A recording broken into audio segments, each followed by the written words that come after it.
Nasubukan mo na ba ang reseping to, kangkong na may bean curd? Kung hindi pa, panoorin po ang aking video at ituturo ko po sa inyo kung paano.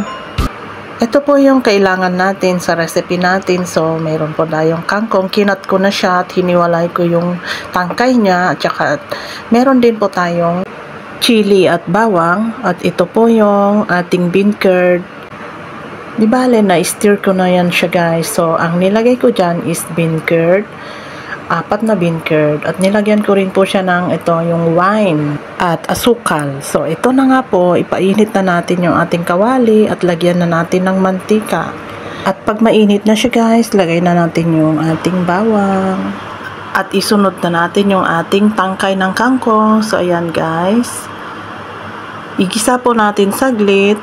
And then, pag nag-ano na siya, nahalo mo na siya ng konti, takpan na po natin. At maluto po siya na maigi.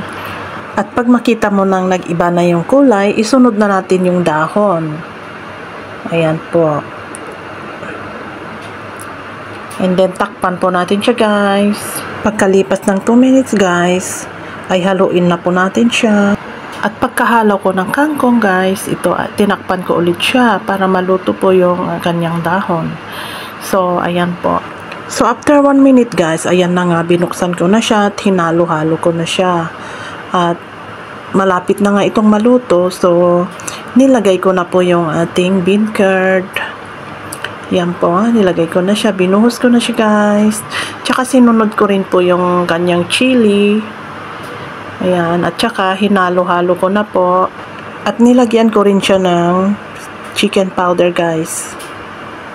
So, ayan po. At hinalo ko na nga siya. And then, talaga nga naman ang amoy, ang bango. So, tapos na siya guys.